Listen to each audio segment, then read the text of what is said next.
나의 사랑하는 채 비록 헤어졌으나 그런즉 거짓을 버리고 각각 그 이웃과 더불어 참된 것을 말하라.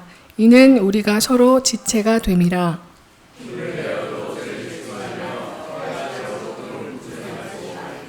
마귀에게 틈을 주지 말라.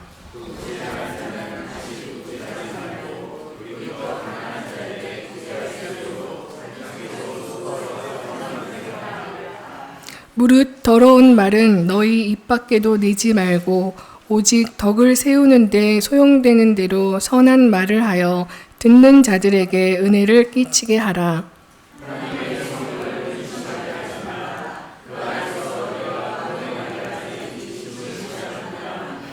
너희는 모든 악독과 노함과 분냄과 떠드는 것과 비방하는 것을 모든 악의와 함께 버리고 서로 친절하게 하며 불쌍히 여기며 서로 용서하기를 하나님이 그리스도 안에서 너희를 용서하심과 같이 하라. 아멘. 얼마 전에 파리의 노트르담 대성당에 불이 나서 전 세계인들을 놀라게 했던 일이 있었습니다. 우리나라도 비슷한 일이 있었습니다. 지금부터 11년 전 2008년 2월 10일 우리나라 국보 1호인 남대문이 화재로 불타버린 일입니다. 예. 얼마나 슬프면 우리 주성이가 그렇게 얼마나 안타까우면 이렇게. 예. 자, 이 화재는요, 사고에 의해 일어난 것이 아니라 한 70대 노인이 일부러 불을 지른 것입니다.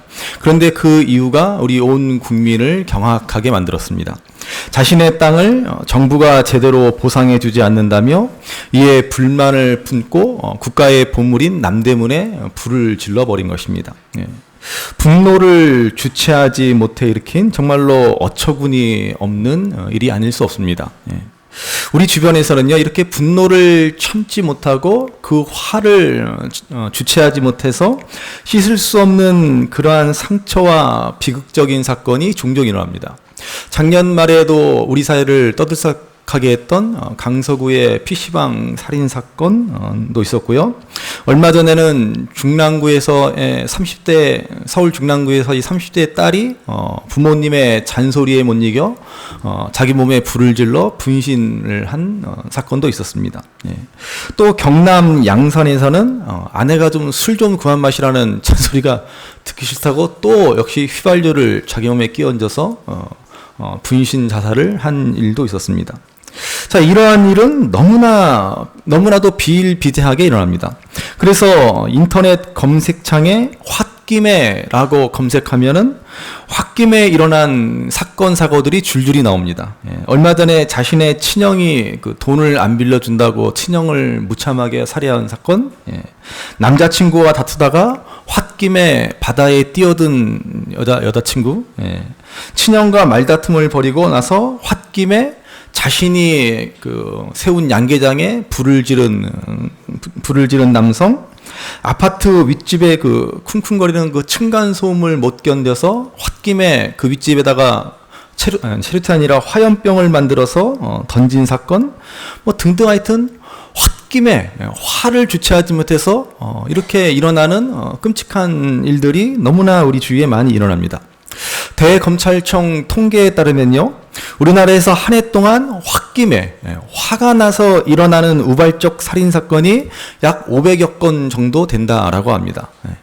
자, 이것은 한 해 동안 일어나는 살인 사건의 약 40%나 해당되는 것이라고 합니다. 뿐만 아니라 한 해 홧김에 일어나는 폭행 혐의로 기소된 사건이 한 해 폭행 혐의로 기소된 사건이 15만 건인데 그 중에 40%는 역시 홧김에 일어나고 다른 사람을 다치거나 죽게 만든 상해 혐의로 기소된 12만 건 중에 무려 75%가 홧김에 휘두른 폭력 때문이라고 합니다. 자, 이렇게 보면요, 우리가 분노를 잘 참는다, 분노를 참는 일이 얼마나 중요한 일인가라고 하는 것을 새삼 생각하게 됩니다. 우리나라 사람들이 분노만 잘 참아도, 화만 잘 다스려도 범죄율이 급격하게 떨어지게 될 것입니다. 자, 오늘 그래서 우리는 이 분노에 대한 말씀을 보게 되었습니다. 계속해서 우리가 새 사람을 입으라 라고 하는 말씀을 따라 어떻게 살아가는 것이 도대체 새 사람을 입은 그리스도인의 삶이냐라고 하는 것을 보고 있습니다. 첫 번째는 정직, 거짓말하지 말라라는 것이었고, 두 번째는 순서를 바꿔서 도둑질하지 말라라고 하는 것이었습니다. 그리고 오늘 세 번째로는 분노를 다스리라라고 하는 말씀입니다. 옆에 분들과 우리 권면하실까요? 화 좀 내지 맙시다. 예. 화 좀 내지 맙시다. 예. 예. 좀 화 좀 내지 마시죠. 또 권면하실까요? 말로 합시다. 예. 권면하십시오. 예. 말로 합시다. 예. 말로 하십시오. 예. 자, 오늘 말씀을 다시 한번 읽어보시겠습니다. 본문 26절, 27절 말씀입니다. 같이 한번 읽어보겠습니다. 분을 내어도 죄를 짓지 말며 해가 지도록 분을 품지 말고 마귀에게 틈을 주지 말라. 아멘. 자, 여러분, 그 분노라는 감정이 일어나는 것은 어쩔 수 없는 일이라고 생각됩니다. 분노는 자연스러운 감정입니다. 또한 우리가 가지는 분노 가운데는 의로운 분노, 거룩한 분노, 꼭 필요한 분노도 있습니다. 그래서 성경을 보시면 우리 예수님도 불의를 보고 참지 못하고 분노하시는 것을 볼 수 있습니다. 대표적으로 타락한 성전 제사, 인간의 탐욕에 물든 성전을 보시고는 채찍까지 휘두르시며 장사꾼을 내어쫓은 일입니다. 이처럼 분노는 무조건 나쁘다, 무조건 잘못이라고 말할 수는 없습니다. 분노가 꼭 필요할 때도 있습니다. 이것을 의를 위한 분노 혹은 거룩한 분노라고 말할 수 있을 것입니다. 요즘 우리나라에는 전 세계가 부러워하는 것 가운데 하나가 있습니다. 전 세계에서 가장 핫한 아이돌 그룹 방탄소년단이라는 가수들입니다. 이 방탄소년단의 인기는 그야말로 어마어마해서 전설적인 영국의 락밴드 비틀즈에 비교될 정도로 전 세계의 수많은 사람들이 방탄소년단에 열광합니다. 우리나라의 자랑이죠.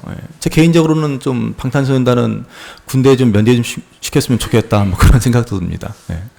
오죽하면은 우리나라는 방탄보유국이다, 뭐 이런 말까지 있습니다. 방탄보유국. 북한은 핵보유국, 우리는 방탄보유국. 자, 언젠가 수요예배 때 말씀드렸지만요, 이 방탄소년단을 만든 작가 겸 프로듀서인 방시혁이 있습니다. 방시혁이 탄생시킨 소년들, 방탄소년단. 이 방시혁이 올 초에 자신의 모교인 서울대학교 졸업식에서 뭐라고 그랬습니까? 지금의 나와 방탄소년단을 만든 힘은 분노다라고 하였습니다. 자, 이렇게 분노의 중요성에 대해서 방탄소년단을 만든 방시혁 대표는 그랬습니다.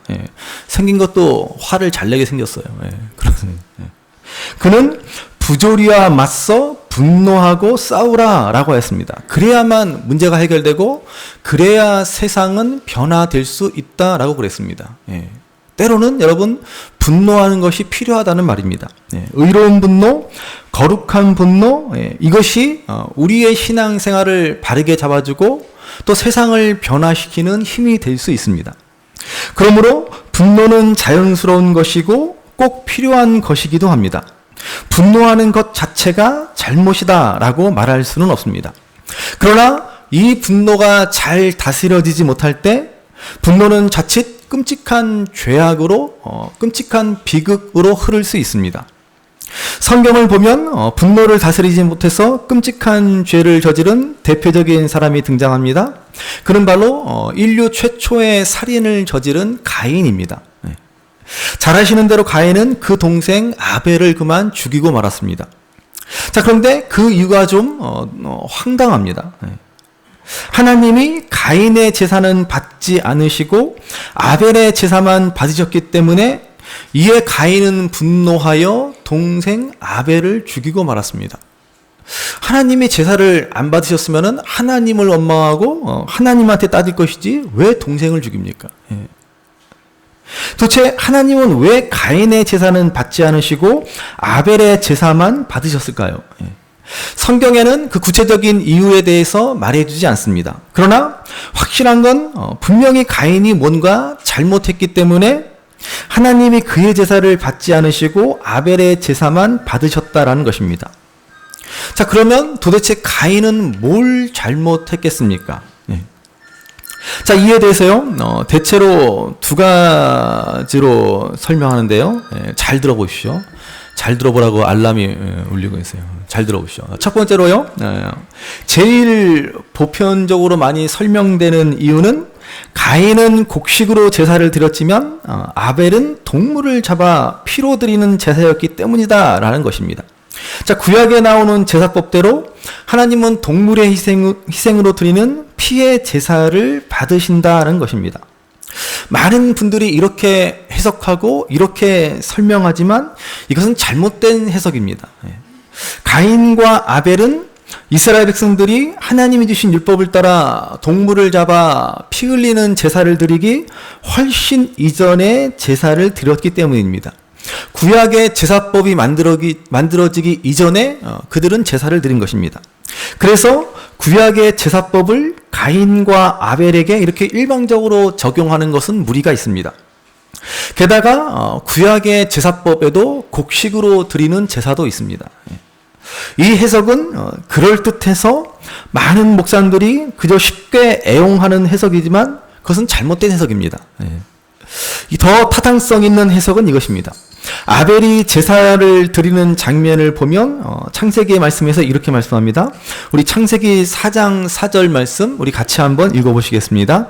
아벨은 자기도 양의 첫 새끼와 그 기름으로 드렸더니 여호와께서 아벨과 그의 제물은 받으셨으나. 딱 이 말씀 보시면 그냥 양을 바친 것이 아니라 어떤 양을 바쳤다 그럽니까? 양의 첫 새끼. 발음을 주의하여 양의 첫 새끼. 자, 이 첫 번째 새끼라는 것은 자꾸 새끼라는 말에 주목이 되니까 이게 뭔가 좀 첫 번째 양을 드린 것은 드렸다는 것을 우리가 주목해야 되는데요. 레위기를 보시면 첫 번째라는 것은 언제나 하나님의 것입니다. 하나님께 이 첫 번째 곡식, 첫 번째 열매를 바쳐야 한다 그럽니다. 그 이유가 뭐예요? 첫 번째 것은 하나님의 것이고 사실 첫 번째 것만 아니라 모든 것이 다 하나님의 것이지만은 첫 번째 것을 드림으로써 내게 주신 모든 것이 다 하나님의 것입니다 라고 하는 하나님의 주권을 인정하는 것입니다. 그래서 하나님은 첫 번째 것은 나에게 바치라, 첫 번째 것은 내 것이다 라고 말씀합니다. 자, 그래서 아벨이 첫 번째 것을 드렸다라고 하는 것은 그만큼 하나님의 주권, 하나님의 소유를 인정하는 제사를 드렸다라고 말할 수 있을 것입니다. 또한 아벨은 기름을 드렸습니다. 오늘날 우리는 기름을 좋아하지 않죠. 기름은 웬만하면 먹으려고 하지 않습니다. 그러나 여러분, 성경이 쓰여진 구약시대의 기름이라고 하는 것은 무척이나 귀중한 것입니다. 억지로 찾아서 기름을 먹어야만 하는 그러한 시대입니다. 요즘에야 워낙 잘 먹는 시대라 기름의 가치가 뚝 떨어졌지만 정말로 성경이 쓰였던 시대에는 기름은 소중한 것입니다. 그래서 첫 번째 것과 그 기름을 드렸다라고 하는 것은 아벨이 그만큼 하나님 앞에 마음을 다해서 가장 좋은 것으로 정성을 다해 하나님께 제사했다라는 말입니다. 그러면 상대적으로 가인은 그렇지 못했다라고 하는 것을 우리가 짐작해 볼 수 있습니다. 그래서 신약의 히브리서 11장에 말씀해 보시면 믿음으로 아벨은 가인보다 더 나은 제사를 하나님께 드림으로 의로운 자라 하시는 증거를 얻었으니 라고 말씀합니다. 자, 이렇게 아벨은 가인보다 더 나은 제사를 드렸습니다. 자, 그렇지만은 가인의 입장에서는 이것은 불공평하다라고 느꼈습니다. 그래서 그는 분노가 치밀어 올랐습니다. 하지만 그가 만약에 화를 내기 전에, 분노하기 전에 왜 하나님이 내 것은 받지 않으시고 아벨의 것만 받으셨을까? 이것을 좀 더 생각했더라면 아마도 동생을 죽이는 그러한 끔찍한 비극은 피할 수 있었을지도 모릅니다. 여러분, 사실 많은 경우에요. 정말로 많은 경우에 우리가 분노하는 그 분노라고 하는 것, 우리가 내는 그 화라고 하는 것, 그 원인이 꼭 밖에 있는 것이 아닙니다. 사실은 나에게 그 원인이 있을 때가 너무나 많습니다. 내가 잘못해놓고, 내가 원인을 제공해놓고, 그 다음에 다른 사람들에게 분노하는 일들이 너무나 많습니다. 이것은 매우 불공정한 처사이고 이것은 너무 불평하다라고 느낄지 모르지만 사실 우리가 좀 더 객관적인 입장에서 바라볼 줄 알아야 합니다. 그 잘못의 원인이 나에게 있는 경우가 너무나도 많기 때문에 그렇습니다. 그래서 어떻게 해야 돼요? 항상 우리는 우리 자신을 객관적으로 바라보아야 합니다. 어떻게 그것이 가능합니까? 그것은 오직 하나님의 말씀에 비추어 나 자신을 바라볼 때에만 가능한 것입니다. 우리 인간은 언제나 내 중심적으로 내 편리한 대로만 생각하게 되어 있습니다. 그래서 내가 하면 로맨스, 남이 하면 불륜, 내로남불이라고 하지 않습니까? 나 자신에게는 한없이 관대한 것이 우리 인간입니다. 그래서 정작 내가 잘못했음에도 불구하고 분노하다, 불의하다, 불공평하다라고 하는 것입니다. 그러므로 항상 우리는 말씀에 깨어 있어야 합니다. 말씀 앞에서 우리 자신을 되돌아보고 과연 하나님은 무엇이라고 말씀하실까? 이 일에 담긴 하나님의 뜻은 무엇일까? 억울하고 분노할 만한 일 앞에서 우리는 하나님의 시각으로 바라보는 훈련이 필요한 것입니다. 여러분, 창세기에 나오는 요셉을 한번 생각해 보시기 바랍니다. 요셉은 얼마나 억울한 일이 많고 얼마나 분노할 만한 일이 많은 사람입니까? 형들에게 억울하게 노예로 잡혀 애굽으로 팔려갔고 애굽에서도 열심히 노예로 일해서 주인에게 인정받았지만은 억울한 누명을 써서 또 감옥에 갇히는 신세가 되지 않았습니까? 얼마나 억울합니까? 애굽의 총리가 되었을 때 자신을 찾아온 형들을 잡아다가 다 처형을 시켜버려도 할 말이 없을 것입니다. 그렇지만 요셉은 그렇게 하지 않습니다. 왜요? 그는 자신이 당한 모든 어려움과 고난, 억울한 일들을 하나님의 시각에서 바라볼 줄 아는 사람이었습니다. 그는 자신이 분노할 만한 일 앞에서도 하나님의 마음을 헤아렸고 하나님의 뜻을 찾았습니다. 그래서 훗날 자신에게 살려달라고 애걸복걸하는 형들에게 요셉은 뭐라 그럽니까?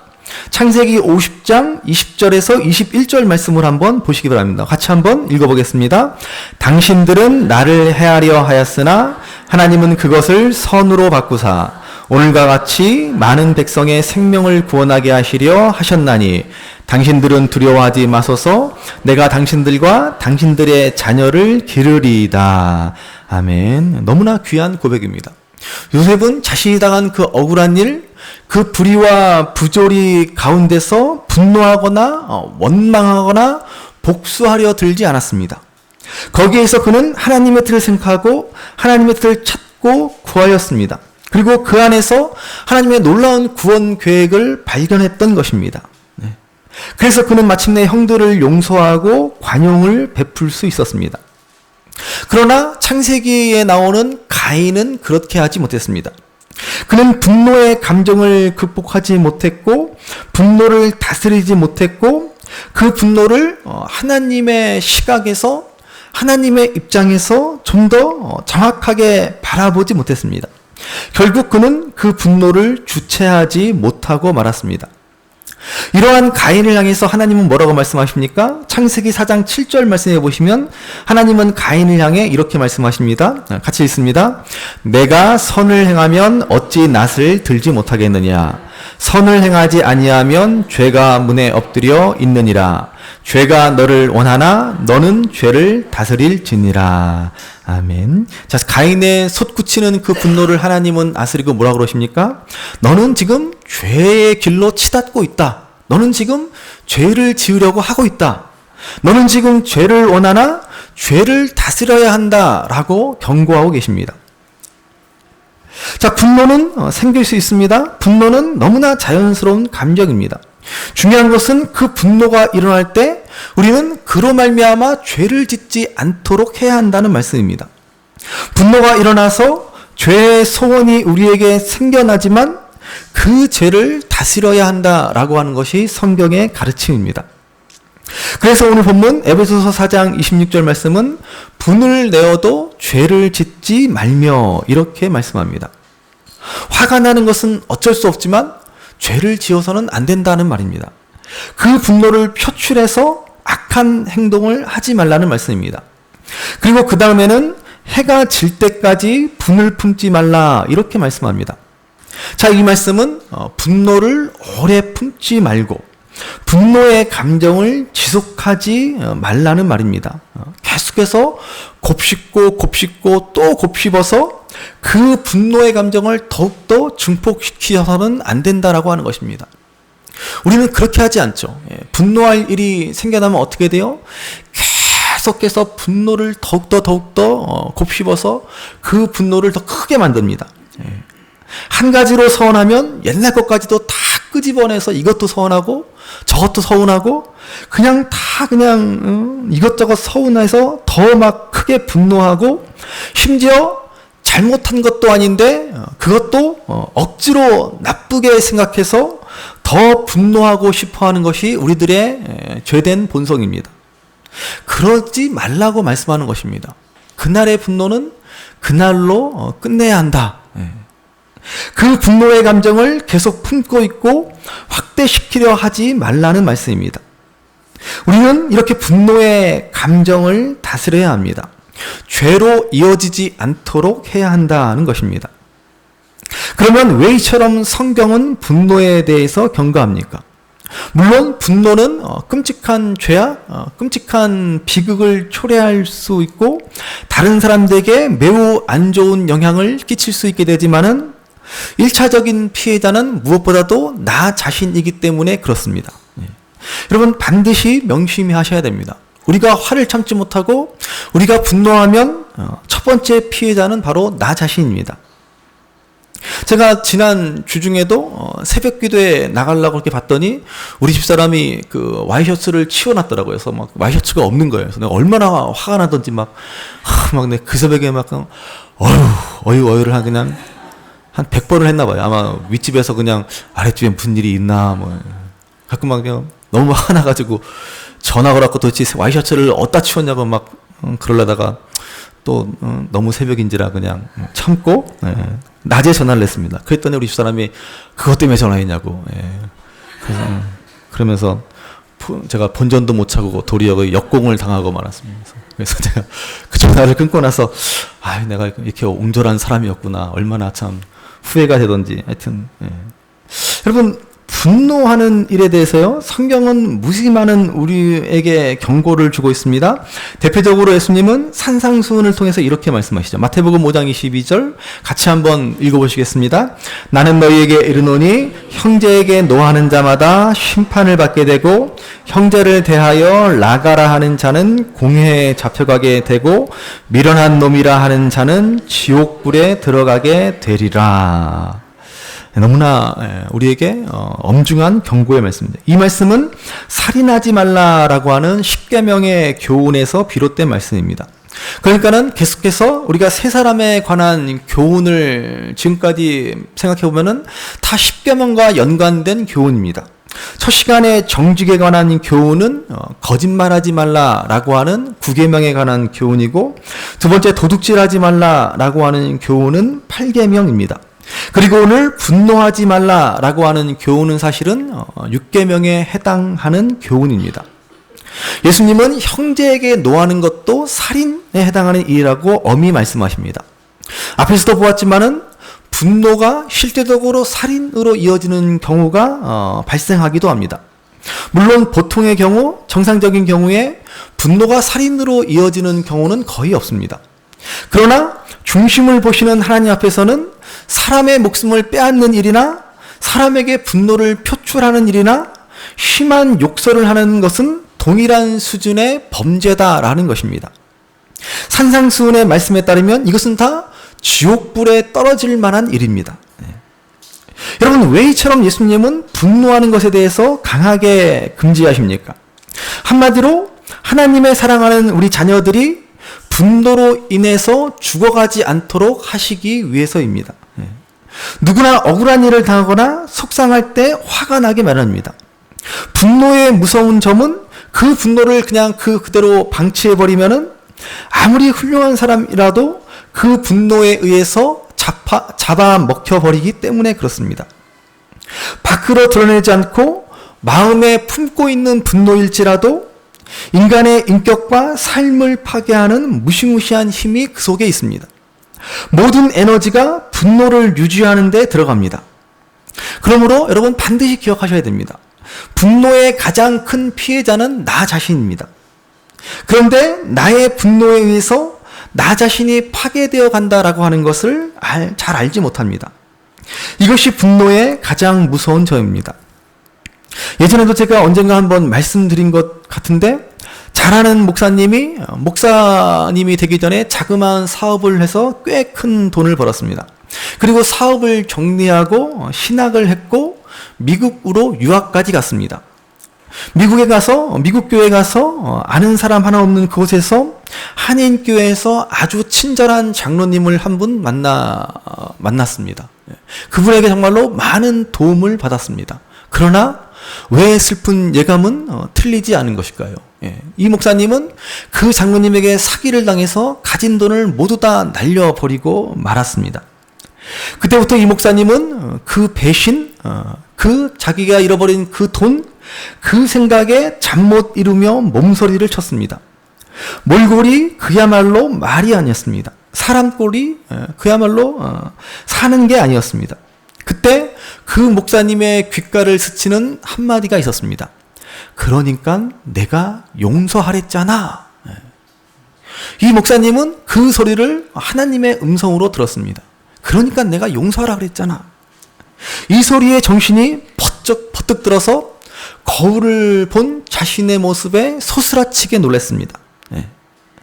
그리고는 나를 위해서, 내가 살기 위해서 용서해야 한다라는 사실을 깨달았다라는 고백을 들었습니다.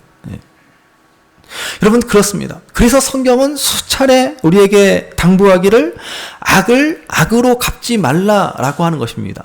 누구를 위해서? 바로 나 자신을 위해서입니다. 로마서 12장 17절 말씀, 아무에게도 악을 악으로 갚지 말고 모든 사람 앞에서 선한 일을 도모하라. 로마서 12장 18절, 할 수 있거든 너희로서는 모든 사람과 더불어 화목하라. 할 수 있거든. 우리 인간은 분노할 수밖에 없는 그런 존재들이지만, 그러나 가능하면 분노하지 말고 화목하라 라고 말씀합니다. 악에게 지지 말고 선으로 악을 이기라고 말씀합니다. 무엇보다도 베드로전서 3장 9절 말씀을 한번 보시기 바랍니다. 베드로전서 3장 9절 말씀 같이 한번 읽어보시겠습니다. 악을 악으로, 욕을 욕으로 갚지 말고 도리어 복을 빌라. 이를 위하여 너희가 부르심을 받았으니 이는 복을 이어받게 하려 하심이라. 아멘. 사도 베드로는 우리가 분노하지 말아야 할, 악을 악으로 갚지 말아야 할 놀라운 이유를 우리에게 제시해 줍니다. 분노하면 하나님께서 우리에게 벌을 주시기 때문이 아닙니다. 분노하면 내 안에 하나님의 복을 받을 공간이 줄어듭니다. 분노를 방치하면 점점 더 원한은 커지고 온유월에도 찬소리가 내립니다. 그래서 하나님의 복을 유업으로 영영 받지 못하는 비극을 경험하고 마는 것입니다. 그래서 오늘 본문은 우리에게 말씀하시기를 분을 내어도 죄를 짓지 말며 해가 지도록 분을 품지 말고 마귀에게 틈을 주지 말라 하는 것입니다. 분노를 품고 분노를 키우는 것은 마귀에게 틈을 주고 마는 것입니다.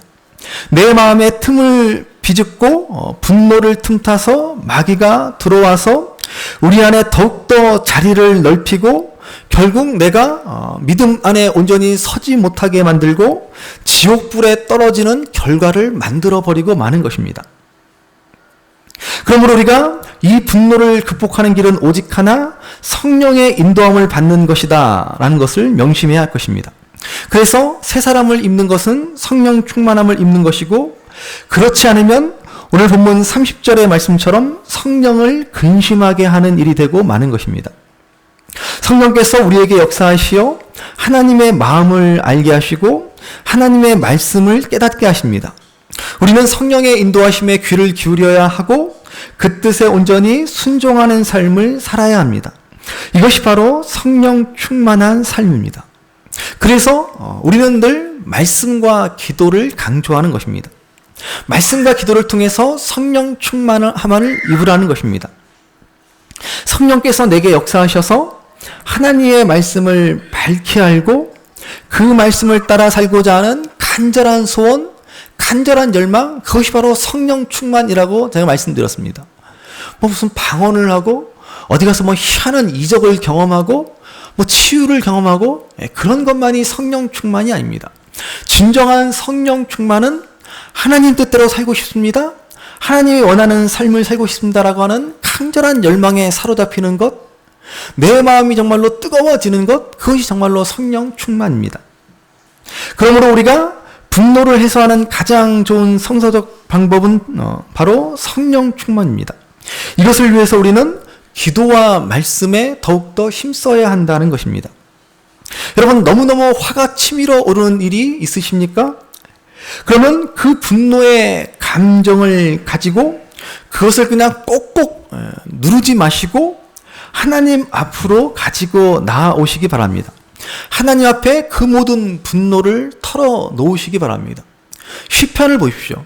다윗이 왜 위대한 신앙의 사람입니까? 시편에 보시면 다윗이 얼마나 끔찍한 분노들을 털어놓는지 모릅니다. 어떻게 이것이 신앙의 사람, 위대한 믿음의 사람이 할 수 있는 말인가 싶을 정도로 아주 악한 분노와 저주를 가득가득 털어놓는 것을 볼 수 있습니다. 그러나 다윗이 위대한 것은 뭐예요? 바로 하나님 앞에 그 분노, 그 상한 감정을 털어놓는다라고 하는 것입니다. 하나님 앞에 털어놓고 하나님의 만져주심, 하나님의 고쳐주심, 하나님의 치유하심을 그는 바라고 있다라고 하는 것입니다. 그래야 마침내 그의 분노는 하나님을 향한 감사와 찬송으로 변화되는 것을 우리는 시편을 통해서 볼 수 있지 않습니까? 여러분, 그래서 우리가 하나님 앞에 더욱더 기도하고 하나님의 말씀에 귀를 기울여야 한다는 것입니다. 살다 보면 우리의 삶 속에 미움과 분노의 사건들이 없을 수는 없지만, 그러나 우리가 주님 바라보고 주님 앞에 엎드릴 수 있고 주님의 말씀을 구할 수 있다면 마침내 여러분, 우리는 요셉과 같이 분노를 넘어 사랑과 화해와 평화의 삶을 살아갈 수 있게 될 것입니다. 그래서 마침내 우리가 가는 곳마다 분노와 미움과 다툼이 아닌 사랑과 화평이 넘쳐나게 되고 마침내 우리는 진정 복이 되는 삶을 살아갈 수 있게 될 것입니다. 예수님이 우리를 위해서 그렇게 사셨고 이제 우리도 그렇게 살아야 합니다. 그러므로 바라기는 성령을 근심하게 하지 말고 성령 충만함을 입어서 모든 분노와 미움을 넘어 화평과 화목이 넘치는 진정 복이 되는 그러한 삶을 살아가시는 저와 여러분 되시기를 주님의 이름으로 간절히 바랍니다. 귀하다 우리 어머님이 들려주시던 재미있게 듣던 말이 책 중에 있으니 이 성경심이 사랑합니다.